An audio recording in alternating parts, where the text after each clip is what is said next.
आदमपुर उपचुनाव संपन्न हो चुका है। आदमपुर में 1,31,401 यानी 76.51% वोट पड़े।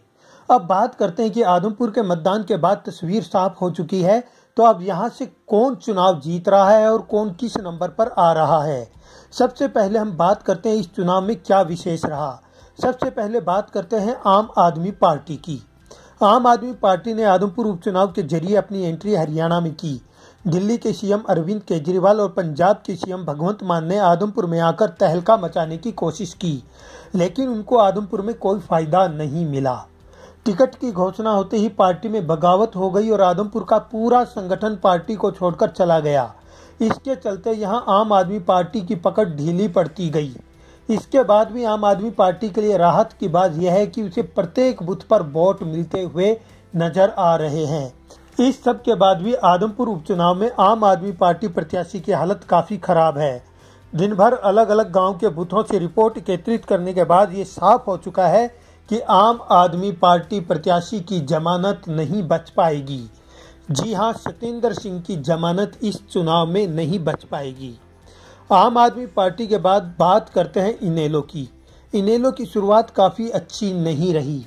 इनेलो के कार्यकर्ता भी कांग्रेस की झोली में जाते हुए दिखाई देने लगे थे, लेकिन अभय चौटाला ने आदमपुर की कमान को संभाला और अपने कार्यकर्ताओं को वापिस इनेलो के पक्ष में लाने में कामयाब रहे। 31 अक्टूबर को बालसुमंद में इनेलो की रैली में पार्टी प्रत्याशी कुरडाराम नंबरदार ने काफी भावुक भाषण दिया और अपनी पगड़ी लोगों के आगे रख दी। उनकी पगड़ी रखते ही पूरा माहौल बदल गया। बालसुमंद बेल्ट में जहां पहले वे तीसरे नंबर पर चल रहे थे, वे झट से नंबर 1 पर आ गए। कुरडाराम नंबरदार को बालसुमंद बेल्ट के साथ पूरे जाट लैंड से अच्छे वोट मिल रहे हैं। इसका सीधा नुकसान कांग्रेस को हो रहा है, लेकिन इस सब के बावजूद भी इनेलो आदमपुर के रन में जमानत बचाती हुई नजर नहीं आ रही। यानी वोट अच्छे लेने के बाद भी इनेलो की जमानत जब्त होनी तय है। जी हाँ, इनेलो भी इस चुनाव के अंदर कुछ अच्छा नहीं कर पा रही। अब बात करते हैं कांग्रेस की। कांग्रेस के तर्कस में आदमपुर उपचुनाव के लिए ब्रह्मास्त्र जयप्रकाश जेपी ही था। बाकी जिन दावेदारों की बात चली थी उनमें सबसे ज्यादा दमदार जयप्रकाश ही थे। जयप्रकाश के समर्थन में पूर्व सीएम चौधरी भूपेंद्र सिंह हुड्डा और सांसद दीपेंद्र सिंह हुड्डा ने दिन रात एक कर दिया। बाप बेटे के जोरदार प्रचार और जयप्रकाश जेपी के अंदाज ने आदमपुर के चुनाव को काफी रोचक बना दिया। दिन रात दीपेंद्र सिंह हुड्डा के वर्करों ने यहां काफी मेहनत की। इसके चलते गढ़ होते हुए भी कुलदीप बिश्नोई के समर्थकों की सांसें ऊपर नीचे होती रही।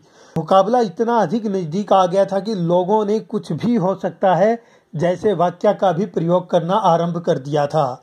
सरकार से नाराज कर्मचारियों और किसानों ने खुलकर जयप्रकाश का साथ दिया।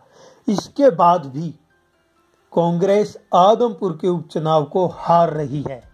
जी हां, कांग्रेस इस चुनाव में नंबर 2 पर ही रहेगी। नंबर 2 पर ही नहीं बल्कि उसे यहां पर एक बड़ी हार का सामना करना पड़ेगा।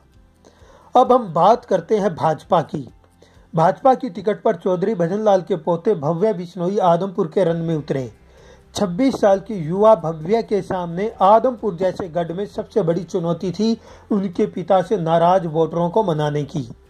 अब एक बात यहाँ साफ समझ लो कि इस बार आदमपुर चुनाव में 2 ही पक्ष काम कर रहे थे। एक पक्ष था कुलदीप बिश्नोई और सरकार से नाराज वोटर और दूसरा पक्ष था कुलदीप बिश्नोई और सरकार के समर्थक वोटर। नाराज वोटर पहले एकजुट होकर कांग्रेस की झोली में जाते हुए दिखाई दे रहे थे। यह बात दिवाली से पहले की है।